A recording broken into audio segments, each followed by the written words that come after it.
There is a promise that has never faded, not with time, not with silence, not with generations that came and went. It has waited, quietly, faithfully, like light resting behind the horizon just before dawn.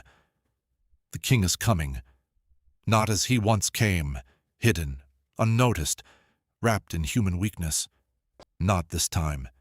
The first time he came in humility. The second time he comes in glory. And this time, nothing will conceal him. The sky will not hold him back. Light will not struggle to appear. It will break forth, not harsh, not blinding, but overwhelming in beauty. A glory that does not destroy but reveals. And in that moment, every question falls silent. Not forced, not argued, answered. Because truth, when fully seen, needs no defense, and he will come like that. Not rushed, not delayed, perfectly on time, because heaven moves with precision. And when that moment arrives, it will not feel chaotic. It will feel appointed, as if all of time was leaning toward it. The King will not feel like a stranger. Even those who never listened will recognize him. Because recognition lives deeper than knowledge. It lives in the soul. And his presence will carry something the world has never been able to produce. Peace. Not fragile peace, not temporary calm, but a stillness that quiets everything. And he does not come alone. He comes with glory, not fading, not distant, but full, radiant, alive. A glory words cannot hold. Light, fire, majesty, not decoration, revelation. And when that glory fills the sky, nothing will remain hidden.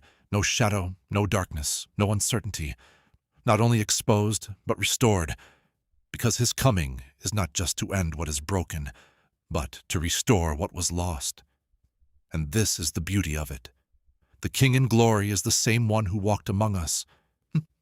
The same hands that healed, the same voice that calmed storms, the same heart that showed mercy. Nothing has changed. Only the veil is gone, and what was hidden will be seen fully. And for those who have waited, even quietly, even imperfectly, this will not feel distant. It will feel like home, like something long known, finally realized. Because hope was never empty. It was always leading here. And yes, there is power. Yes, there is authority. Yes, there is majesty. But there is also mercy. Because the King who comes in glory still carries the heart of a Savior, and his presence does not force, it invites, not with pressure, but with clarity. And clarity removes confusion. In that moment, no one will guess. They will know not just that he is real, but that he has always been. Closer than they thought, more patient than they understood, more faithful than they imagined.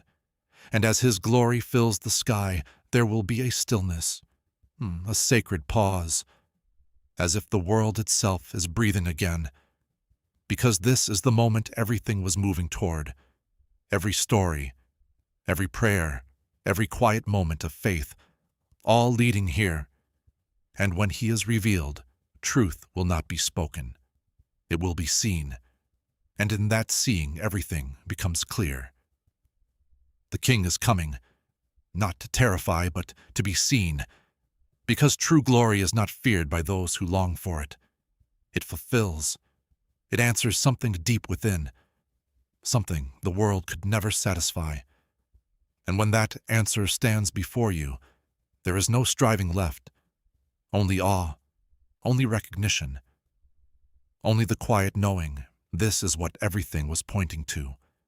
And even now there are glimpses, in stillness, in truth, in that quiet pull towards something higher, small reflections of what is coming, because his return does not begin when he appears. It begins in those who are watching, those who sense it, those who feel the nearness. And maybe that is why you are here, not by accident, but by awareness, because something in you recognizes this even now. There is a movement, steady, certain, unstoppable, leading to a moment where heaven and earth meet, not in shadow, but in glory. And when it happens, it will feel right, because the King will be seen as he always was, and the world will never be the same. The King is coming, and his glory will speak.